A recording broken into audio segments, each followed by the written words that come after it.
Because we are the world's largest donor when you put jointly bilateral aid from the European Union and European Union aggregated aid, right? So Brussels plus capitals. So the first important thing is the size of the European Union.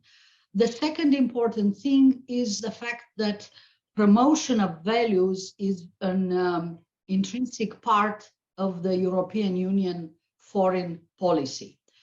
We are great believers in that, and in fact, in our treaties with the rest of the world, like the previous Cotonou agreement, which covered countries from Asia Pacific as well as African countries, there are some of the oldest conditionalities on aid related to good governance. We have very bad indicators in corruption. If you use, for instance, corruption perception index, which is one of the aggregate scores that I'm telling you about, or if you use the World Bank index, which is very similar, except that it is bigger, more comprehensive, includes all the scores of all the reputed expert firms in the world, plus some public opinion surveys.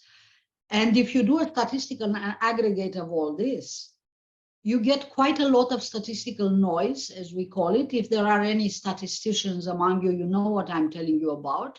So we put in one basket scores from different sources.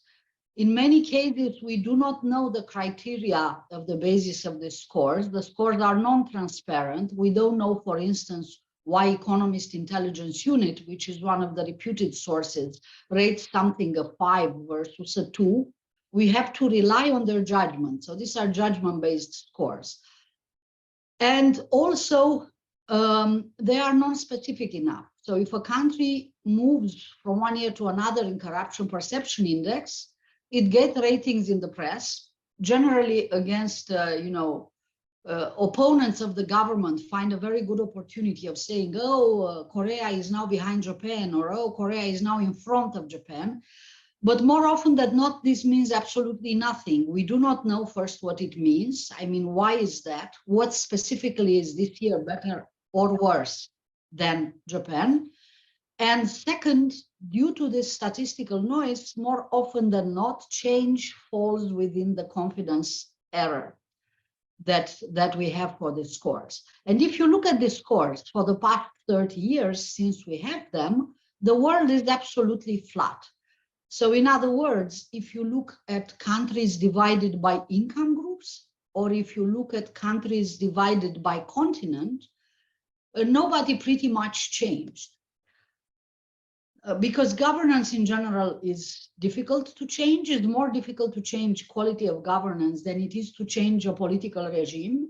If you see how pluralism and democratizations improved in 1989, while the governance, the quality of governance, the control of corruption remains entirely flat, like nothing changes in these countries. So first, it's very difficult to change governance. And it's even more difficult to change it by external action, by donors from outside the countries, even for occupying powers of countries. So I think that lesson number one is that we have to understand that changes in good governance, which is a complex power equilibrium within a country, come with great difficulty. We do not have good ways of measuring them. And therefore, external intervention in this domain is really very much like a blind affair. It's a blind affair because we go in an area where not even when locals want to change something, it's not easy to do, let alone externals. And second, because we do not have good tools. The EU has not been very successful.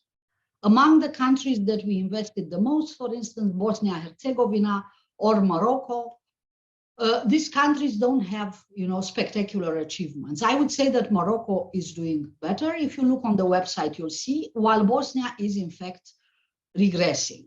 Either our anti-corruption aid doesn't work because it doesn't produce effects. However, our overall aid works because we find that the more money a country gets from EU versus the narrow money dedicated to anti-corruption or public sector reform, the more money the total aid for EU has a positive impact.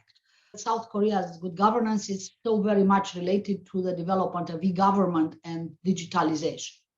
And your country is one of the examples that I give. There have been some good points, what we call in our institutional theory.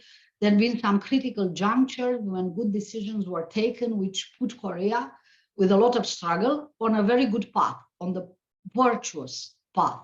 And this is not so easy to export to other countries as you can export apps and a number of other tricks in government. But what works as external influence is really emulation. If a country wants to emulate somebody, if South Korea, for instance, wanted to compete with Japan and had its lawyers trained in Japan or its economists trained in the United States, this helped a lot. But it is domestically driven.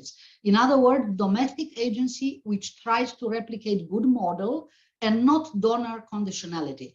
Because all the evidence that we have is that donor conditionality and things pushed from outside do not really work. Thank you.